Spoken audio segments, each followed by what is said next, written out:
नमस्ते नमस्कार आपण मानकु कुमार रंजन यूट्यूब चैनल को स्वागत। रसगुल्ला बहुत स्वादिष्ट होता है, बहुत जुसी होता है, पार्टी देले मिले जाए। मते बहुत खुशी लगुच आम ओडिशा रे रसगुल्ला को जीआई टैग रे मान्यता मिल जाइए। एवं वीडियो को जो माने नुआ देखुंती प्लीज आपण माने सब्सक्राइब करंतु एवं बेल आइकन को प्रेस करंतु। बेल आइकन को प्रेस कला परे आपण माने नुआ नुआ नोटिफिकेशन पाई परिबे।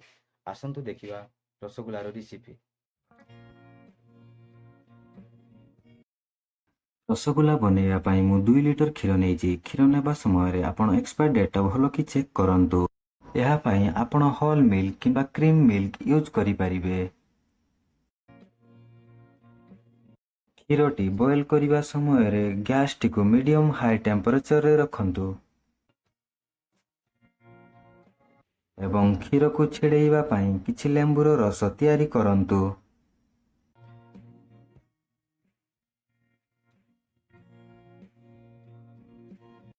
एवं लेंबु जूस रे थिबा सबु मंजी गुडी को बाहर करि दियंतु।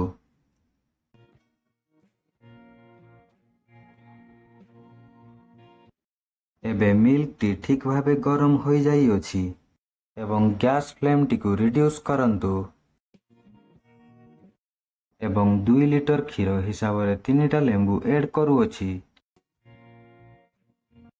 मु एठारे लेंबु व्यवहार करिछि, आपण भी लेंबु व्यवहार करिवे काहेकि ना विनेगार यूज करले तार स्वाद बिगड़ी देई थाए काहेकि ना विनेगार रे बहुत खट्टापण थाए। एठारे देखंतु केते सुंदर छेना और पानी अलगा हो जाइछि। छेना को आमे गोटे स्ट्रेनर रे स्ट्रेन करि नबा। आपनक पाखे जदि पतला कपड़ा थाए कपड़ा साहाय्य रे भी आपण याको स्ट्रेन करि परिबे। किछि समय स्ट्रेन हला परे देखंतु ये बहुत सुंदर एवं बहुत व्हाइट एवं बहुत सुंदर लाइट कलर दिसुछि। हाथ साहाय्य रे याको क्रम्बल करंतु। एठी मु किछि ग्रीन गुजराती पाउडर यूज करूछि। यह स्वास्थ्य पई बहुत भलो होइताय। आपण भी याको व्यवहार करिवे। आपण केवाडा वाटर किंबा रोज वाटर व्यवहार करिवे नाही, ताहा स्वास्थ्य पई बहुत हानिकारक अटे। एठी आमे हाथर तापुली साहाय्य रे 5 रु 10 मिनिट जाए भलो कि मैसेज करिवा। आपणको एठी टिके सतर्क रहिबा पई पड़िबो। याको बेसी मैसेज करी यार पानी काढिबे नाही। याको आपण भलो भावे चेक करि नियंतु जेमिति एथिरे कोनोसी लम्प्स नथिबो एवं यह स्मूथ हेइथिबो। याको हाथ साहाय्य रे रोल करंतु एवं छुरी साहाय्य रे समान समान काटंतु।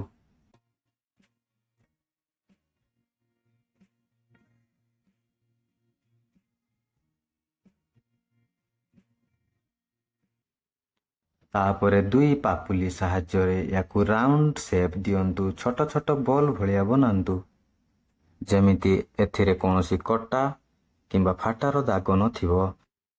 अमेरिका रे मु जो रूम रे रहुछि एठी गैस रो व्यवस्था नाही। एठी इलेक्ट्रिक गैस तेणु मु हाई मीडियम रे रखुछि।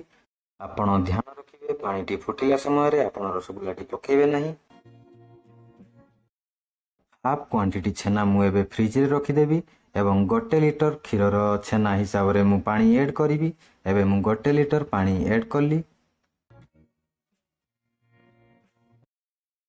एवं सेतिरे 500 ग्राम सुगर ऐड करंतु।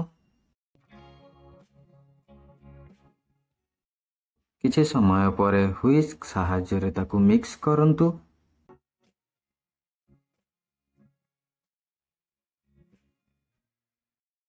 चीनी रो सिरा सांगरे मु किछि ग्रीन गुजराती रो गुंड ऐड करिवि काहेकि ना एहार फ्लेवर बहुत भलो होइताय।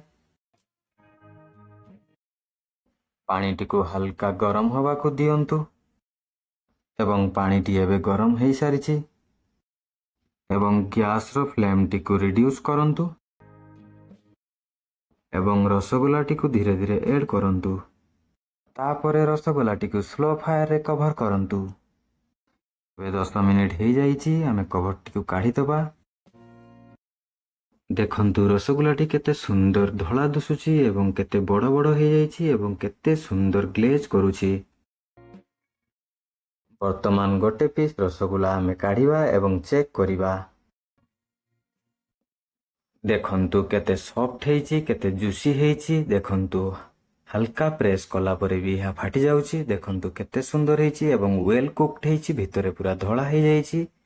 ଏଇଭଳିଆ ରସଗୋଲା ହେବା ଦରକାର। ଏହା ପିଓର ଛେନାରେ ତିଆରି, ଏଥିରେ କୌଣସି ମିଶ୍ରଣ ନାହିଁ। ଦେଖନ୍ତୁ ସ୍ପୁନ୍ ସାହାଯ୍ୟରେ ଆମେ ଚେକ୍ କରିବା।